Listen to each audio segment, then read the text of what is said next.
আসসালামু আলাইকুম রহমতুল্লাহি তাআলা ওয়া বারাকাতুহু। সম্মানিত মুসলমান দিনদরদি বাবা মার ভাইরা, আজকে আলোচনা করব একটি কমন বিষয় নিয়ে। সেই বিষয়টা হলো ঘরে কোন জিনিসপত্র রাখলে জিন এবং জাদুতে আক্রান্ত হবে। সেই জিনিসপত্র নিয়ে আমি বিস্তারিত আলোচনা করব।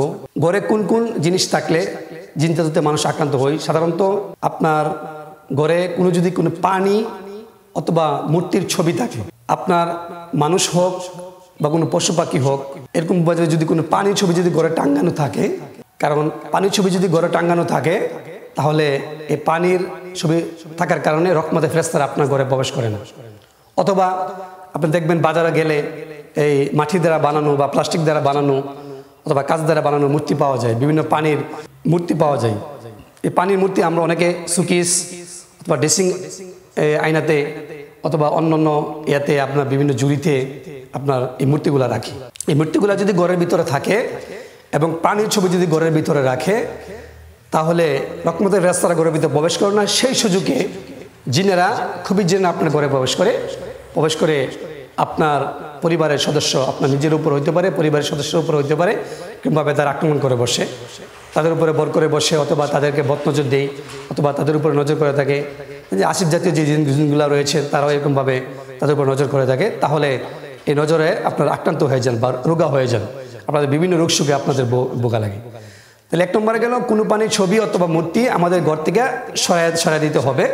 তাহলে রহমতের ফেরেশতারা ঘরে প্রবেশ করবে, তাহলে খুবই জিন ঘরের ভিতরে প্রবেশ করতে পারবো না। আসল দুই নম্বর হলো গান বাজনা বাদ্যযন্ত্র যে ঘরের মধ্যে বাজানো হয়। যে আপনার মোবাইলে গান শুনলেন বা টিভিতে গান শুনলেন অথবা আপনার বক্সে গান শুনলেন, স্পিকারে গান শুনলেন, যদি এই অশ্লীল গান যদি আপনি ঘরের ভিতরে শুনেন তাহলে এই অশ্লীলতার সুযোগে আপনার খবির জিনগুলা আপনার ঘরে প্রবেশ করে। এবং যারা জাদু করে সাধারণভাবে সহজভাবে তারা জাদু করতে পারে। এই জাদুর চালান বা জিন যে চালান দেয় বা জাদুর যে চালান দেয়, চালানগুলো সহজে ঘরের ভিতরে প্রবেশ করতে পারে। কারণ যে ঘরে অশ্লীল গান বাজনা হয়, বাদ্যযন্ত্র বাজানো হয়, আপনি দেখবেন শহর অঞ্চলে অনেক ঘরে হারমোনি বাজানো হয় বা একতারা দুতারা সিতারা এরকমভাবে যত কিছু রয়েছে বা এরকমভাবে গিটার বাজানো হয়। তো এগুলো বাজাইলে সাধারণত রহমতের ফেরেশতারা দূরে সরে যায়। তখন খবির জিন এই সুযোগে ঘরের ভিতরে প্রবেশ করে। ওই গান বাজনা, অশ্লীল গান বাজনা এবং বাদ্যযন্ত্র যে ঘরে বাজানো হয় সে ঘরে রহমতের ফেরেশতারা প্রবেশ না করার কারণে খবির জিন এবং জাদুতে আপনারা আক্রান্ত হইতে পারেন, আপনারা রোগা হইতে পারেন।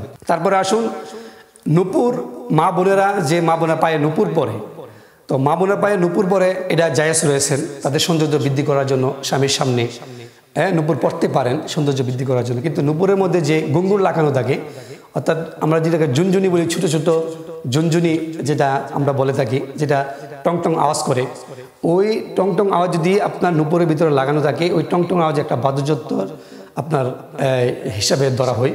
তো বাদ্যযন্ত্রের মতন একটু আওয়াজ করে, তো সেই হিসাবে এই জিনেরা ওই ঘরে খবির জিন ওই ঘরে প্রবেশ করে পারে। কারণ রহমতের ফেরেশতারা যখন দূরে সরে যায় তখন এই আপনার গজব তখন আপনার ঘরের ভিতরে প্রবেশ করে এবং আপনাদেরকে বিভিন্ন রোগ সুখের মধ্যে আক্রান্ত করে থাকে।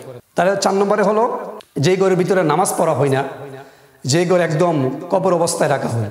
কিছু কিছু ঘর রয়েছে রাসূল পাক সাল্লাল্লাহু আলাইহি ওয়াসাল্লাম বলেছেন যে ঘরে নামাজ পড়া হয় না, কোরআন তেলাওয়াত করা হয় না, তাহলে সেই ঘর একটা আপনার কবরস্থানের মতন। তো যে ঘরে নামাজ পড়া হয় না, কোরআন তেলাওয়াত করা হয় না, সেই ঘরের ভিতরে আপনারা খবির জিনরা প্রবেশ করতে পারে, জাদু সহজে প্রবেশ করতে পারে, চালান জিন সহজে প্রবেশ করতে পারে। প্রবেশ করার পরে আপনাকে আক্রান্ত করতে পারে, আপনার বিভিন্ন রোগ সুখে ভুগতে পারেন। বিভিন্ন রোগ সুখ রয়েছে। এই জাদু এবং খবির জিনের কারণে মানুষ মৃত্যুবরণ হইতে পারে এবং সংসারে তো কোনো রকম উন্নতি হবেই না, অশান্তি সবসময় লেগে থাকবে, এই সমস্যাটা হয়ে থাকে।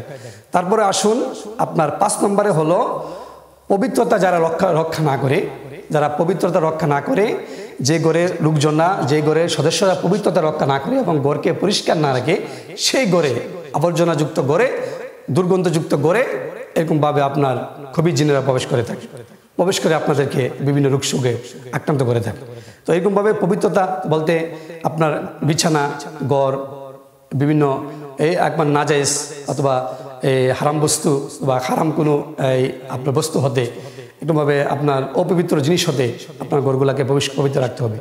মা বোনেরা দেখা গেল যে আপনার শিশু আপনার বাচ্চাদের তাদের যে প্যাম্পাস রয়েছেন প্যাম্পাসে প্রস্রাব করার পায়খানা করার পরে ঘরের ভিতরে বালতির ভিতরে জমায় রাখে বা ঝুড়ির ভিতরে জমায় রাখে। দীর্ঘ সময় যখন এরকমভাবে জমায় রাখে তখন ওইখানে দুর্গন্ধযুক্ত হয়ে যায় ঘর, তখন খুবই জিনেরা ঘরের ভিতরে প্রবেশ করতে পারে। এবং মা বোনদের যখন এই পিরিয়ড হয় তখন তাদের পিরিয়ডের যে কাপড় বা আপনার প্যাড রয়েছেন এগুলা ঘরের ভিতরে যখন একপাশে খেলে রাখে বা ফেলে রাখে অথবা আপনার ঘরে জমা রাখে, দীর্ঘ সময় জমা রাখে, না ফেলে ডাস্টবিনে না ফেলে দেয়, দূরে কোথাও না ফেলে দেয়, তখন এই হবিস জিনগুলা ঘরের ভিতরে এরকমভাবে প্রবেশ করতে পারে। এবং মা বোনেরা যদি তাদের এরকমভাবে পিরিয়ডের রক্ত যদি বিভিন্ন জায়গায় লেগে থাকে সেই সুযোগে জিনেরা ঘরের ভিতরে প্রবেশ করে থাকে। বিশেষ করে যখন মা বোনদের এই পিরিয়ড হয় তখন যখন তাদের রক্তগুলা ঘরের ভিতরে লেগে থাকে তখন কালি যে জিনগুলো রয়েছেন কালি জিনগুলা ঘরের ভিতরে একটু প্রবেশ করে থাকে বেশি। এরপরে আসুন আপনার সাধারণত কুকুর যে ঘরে পালন করা হয়, কুকুর তো একটা নাপাক একটা প্রাণী, সেই কুকুর যে ঘরে নাপাক পানি যে ঘরে থাকবে সে ঘরে জিনেরা কুকুরের ভিতরে প্রবেশ করে আপনাকে ক্ষয়ক্ষতি করতে পারে, আপনার সংসারে অশান্তি লাগতে পারে, আপনার কাজকর্মের মধ্যে ব্যবসা বাণিজ্যের মধ্যে অশান্তি আপনার উন্নতি নাও হতে পারে।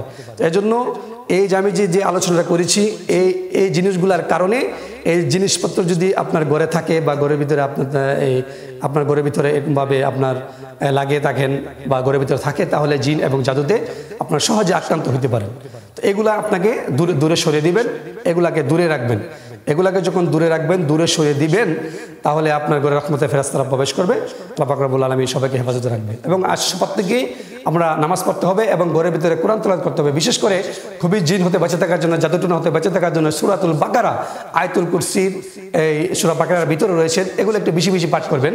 এরকমভাবে সূরা ফালাক, সূরা নাস বেশি বেশি পাঠ করবেন, সূরাতুল মুজাম্মিল বেশি বেশি পাঠ করবেন। তাহলে আল্লাহ পাক রব্বুল আলামিন আপনার ঘরকে হেফাজতে রাখবে। আল্লাহ পাক রব্বুল আলামিন যেন আমরা সবাইদেরকে খারাপ জিনিস হতে আমাদেরকে হেফাজতে রাখে। সবাই বলি আমিন।